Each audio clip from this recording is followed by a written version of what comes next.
Hello friends, welcome back to my channel. তো আজকে তোমাদের সাথে প্যালিয়েটিভ কেয়ার রিপোর্টিং ফরম্যাট সম্পর্কে আলোচনা করব। আশা করি ভিডিওটি তোমাদের জন্য হেল্পফুল হতে চলেছে। তো চলো শুরু করা যাক। তো এই ফরম্যাটটা হচ্ছে প্যালিয়েটিভ কেয়ার রিপোর্টিং ফরম্যাট। আমরা মান্থলি যে প্যালিয়েটিভ কেয়ার প্রোভাইড করে থাকি সেই রিপোর্টটা এই রিপোর্টের মাধ্যমে ব্লকে জমা দিতে হয়। তারপরে সেই অনুযায়ী আমাদের পারফরমেন্সটা শো করে। ঠিক আছে, তো এখানে দেখো এই রিপোর্টটা কিন্তু আগে একটু অন্যরকম ছিল, এটা এখন নতুন হয়েছে।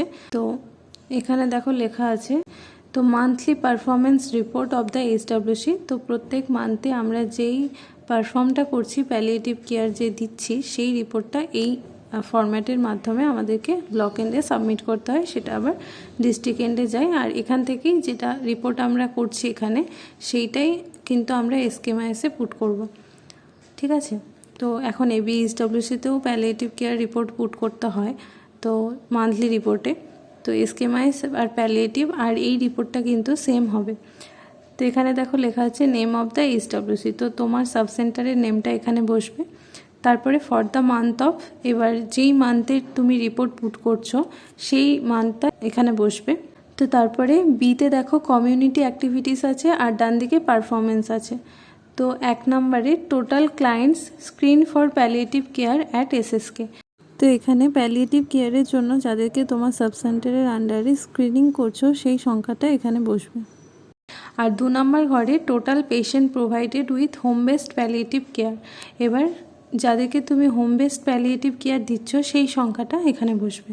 তো বেশিরভাগ জনকেই আমরা হোম বেসড প্যালিয়েটিভ কেয়ারই দিয়ে থাকি, যেহেতু এরা টার্মিনালি ইল পেশেন্টদেরকে আমরা প্যালিয়েটিভ কেয়ার দিয়ে থাকি, তাই এটা বেশিরভাগ ক্ষেত্রে হোম বেসডই হবে। ঠিক আছে, তো 3 এতে দেখো ক্যান্সার। এবার যাদেরকে তুমি হোম বেসড প্যালিয়েটিভ কেয়ার বা এসএসকেতে প্যালিয়েটিভ কেয়ার দিয়েছো তাদের মধ্যে মানে কি রোগের কারণে তুমি প্যালিয়েটিভ কেয়ার দিয়েছো সেই সংখ্যাটা কিন্তু এই পরের ঘরগুলোতে বসবে। তো ফার্স্টেই দেখো ক্যান্সার লেখা আছে। এই ঘরটাতে কিছু লেখার দরকার নেই। ক্যান্সারের আন্ডারে যেটা আছে ওরাল, ব্রেস্ট, সার্ভাইকাল আর আদার ক্যান্সার, সেখানে তোমাদেরকে সংখ্যাটা দিতে হবে। তো যাদের প্যালিয়েটিভ কেয়ার প্রোভাইড করছো তাদের মধ্যে যদি কারোর ওরাল ক্যান্সার থাকে সেই সংখ্যাটা, ব্রেস্ট ক্যান্সার থাকলে সেই সংখ্যাটা, সার্ভাইকাল ক্যান্সার থাকলে সেই সংখ্যাটা, আর আদার ক্যান্সার থাকলে সেই সংখ্যাটা। তো এখানে যেহেতু এনসিডির মধ্যে ওরাল, ব্রেস্ট আর সার্ভাইকালটা পড়ছে, তাই এটা আলাদা করে লেখা আছে। আর আদার ক্যান্সার যদি থাকে তাহলে সেটাও সেই সংখ্যাটা তুমি এখানে পুট করতে পারো। কিন্তু এটা সেই মান্থে যাদেরকে প্যালিয়েটিভ কেয়ার প্রোভাইড করেছো শুধুমাত্র তাদের জন্যই। ঠিক আছে, তারপরে হচ্ছে সিভিডি অ্যান্ড আইএইচডি ইনক্লুডিং স্ট্রোক। তো এটা কি? সিভিডি হচ্ছে কার্ডিওভাস্কুলার ডিজিজ, তোমরা সবাই জানো। আর আইএইচডি হচ্ছে ischaemic heart disease including stroke. তো যদি কোনো কার্ডিওভাস্কুলার ডিজিজ থাকে, হার্ট রিলেটেড বা ব্লাড ভেসেল রিলেটেড, সেইটা। আর যদি ইসচেমিক হার্ট ডিজিজ থাকে বা স্ট্রোক থাকে, সেই যাদেরকে প্যালিয়েটিভ কেয়ার দিয়েছো সেই সংখ্যাটা এখানে বসবে। তারপর 3 সি আছে মেটাবলিক অ্যান্ড এন্ডোক্রিন ডিসঅর্ডার। তো এন্ডোক্রিন ডিসঅর্ডারের মধ্যে হাইপারথাইরয়েডিজম, হাইপোথাইরয়েডিজম এগুলো পড়ছে। আর মেটাবলিকের মধ্যে যেমন ডায়াবেটিস মেলিটাস, অস্টিওপোরোসিস, হাইপারলিপিডিমিয়া এগুলো।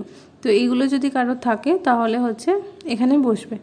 তো হচ্ছে মেটাবলিক বা এন্ডোক্রিন ডিসঅর্ডারের মধ্যে যা যা পড়ছে সেইগুলো কিছু যদি থাকে তাহলে এই সংখ্যাটা এখানে বসবে। তারপর চাইল্ডহুড ডিসঅর্ডার, যদি কোনো কেউ চাইল্ডহুড ডিসঅর্ডার থেকে হয়ে থাকে তাহলে সেই সংখ্যাটা। আর আদার্সের ঘরে আদার্স। ঠিক আছে, মানে এই যে পয়েন্টগুলো দেওয়া আছে সেগুলোর মধ্যে যদি কোনোটাই না হয় তাহলে সেটা আদার্স। তারপরে total patient provided with home based palliative care old.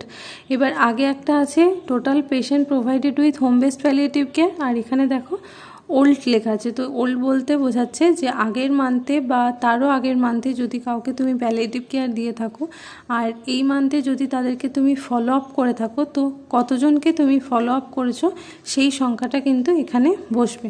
ঠিক আছে, মানে এই মান্থে তুমি আগের মাসের বা তার আগের মাসের কতজন পেশেন্টকে ফলো আপ করেছো সেই সংখ্যাটা এখানে বসবে। তারপরে 5 নম্বরে আছে total number of patient refer to the palliative care unit. এবার যাদেরকে তুমি প্যালিয়েটিভ কেয়ার প্রোভাইড করছো তাদেরকে যদি তুমি হায়ার ফেসিলিটিতে রেফার করে থাকো, তো সেই সংখ্যাটা, কতজন পেশেন্টকে তুমি রেফার করেছো সেই সংখ্যাটা 5 নম্বর ঘরে বসবে। আর 6 নম্বর ঘরে total number of care givers trend in the home based care. তো যাদেরকে আমি home based palliative care provide করে থাকি শুধু তো তাদেরকেই প্রোভাইড করা হয় না, যেহেতু সেখানে আমাদের সবসময় থাকা সম্ভব নয় বা কেয়ার প্রোভাইড করা সম্ভব নয়, তো বাড়ির লোকজনদেরকে আমাদেরকে ট্রেন করতে হয় যাতে সেই প্যালিয়েটিভ কেয়ার প্রোভাইডটা করতে পারে। ধরো কোলোস্টমি কেয়ার তুমি প্রোভাইড করেছো বা ডায়াবেটিক ফুড কেয়ার তুমি প্রোভাইড করেছো, তো সেখানে তুমি তার ফ্যামিলি মেম্বারদেরকেও সেখানে ডেমনস্ট্রেট করলে, তো তারাও ট্রেন্ড হলো, তো সেই সংখ্যাটা কতজনকে তুমি ট্রেন করলে সেই সংখ্যাটা এখানে বসবে। তারপর সিগনেচার অফ সিএইচও আর এএনএম, তো এখানে এএনএম বা সিএইচও যে কেউ একজন সিগনেচার করতে পারে, মানে ফর্মটা ফিল আপ করতে পারে। এএনএমদেরকেও কিন্তু প্যালিয়েটিভ কেয়ারের জন্য ট্রেনিং দেওয়া হয় আলাদা করে, তো তারাও এই কেয়ারটা প্রোভাইড দেওয়ার জন্য এলিজিবল। আর সিএইচওদেরকে মেনলি করতে হয়। তো এখানে সিগনেচার সিএইচও বা এএনএম যে করবে তার সিগনেচার হবে আর ডেট। তো এখানে আরেকটা কথা বলে রাখি যে প্যালিয়েটিভ কেয়ার প্রোভাইড আর স্ক্রিন কিন্তু আলাদা। প্যালিয়েটিভ কেয়ার কাদেরকে দেবে সেটা তুমি বুঝবে কি করে? তো আশা যখন সিব্যাক ফিল আপ করছে সেখানে দেখবে সিব্যাকের ফার্স্ট পেজে শারীরিক অক্ষমতা বা যেগুলো থাকে, হাঁটতে অসুবিধা বা চোখে ঝাপসা, এইগুলো যেগুলো থাকবে বা দৈনন্দিন কাজে সাহায্য প্রয়োজন হয়, যে কলামটা আছে সেখানে যদি কাউকে লিখে থাকে যে তাদের কোনো অসুবিধা হয়ে থাকে, সেখান থেকে তুমি লাইন লিস্টটা পাচ্ছ যে আশা কাদেরকে প্যালিয়েটিভ কেয়ারের জন্য তোমার কাছে রেফার করছে।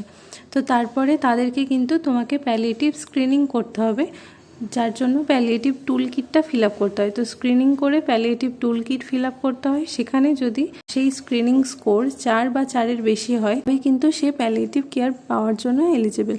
তো তাদেরকেই আমরা প্যালিয়েটিভ কেয়ার প্রোভাইড করব। তো স্ক্রিন আমরা হয়তো অনেকজনকেই করছি, কিন্তু সবারই নাম কিন্তু প্যালিয়েটিভ রেজিস্টারে উঠবে না। যাদের প্যালিয়েটিভ স্ক্রিনিং স্কোরটা 4 বা 4-এর বেশি হবে তাদেরকেই আমরা প্যালিয়েটিভ কেয়ার প্রোভাইড করব আর রেজিস্টারে তুলব, প্যালিয়েটিভ কেয়ার রেজিস্টারে। কিন্তু টুল কিটটা যাদের স্ক্রিনিং করছি সবারই ফিল আপ হবে। তো এইটা হচ্ছে প্যালিয়েটিভ কেয়ার রিপোর্টিং ফরম্যাট। এই ফরম্যাটটা ফিল আপ করে আমরা ব্লকে সাবমিট করি, প্লাস এসকেএমআইএস এবিএইচডব্লিউসি এই ফরম্যাট অনুযায়ী যেটা আমরা এখানে ফিল আপ করছি সেইটার সঙ্গে যেন এসকেএমআইএস এবিএইচডব্লিউসি মিল থাকে। তো আশা করি ভিডিওটি তোমাদের জন্য হেল্পফুল হলো। ভালো লাগলে অবশ্যই লাইক অ্যান্ড সাবস্ক্রাইব করে দিও, আর কোনো কোয়ারি থাকলে কমেন্ট বক্সে অবশ্যই জানিও। আজকের মতো টাটা, দেখা হচ্ছে আবার পরের ভিডিওতে।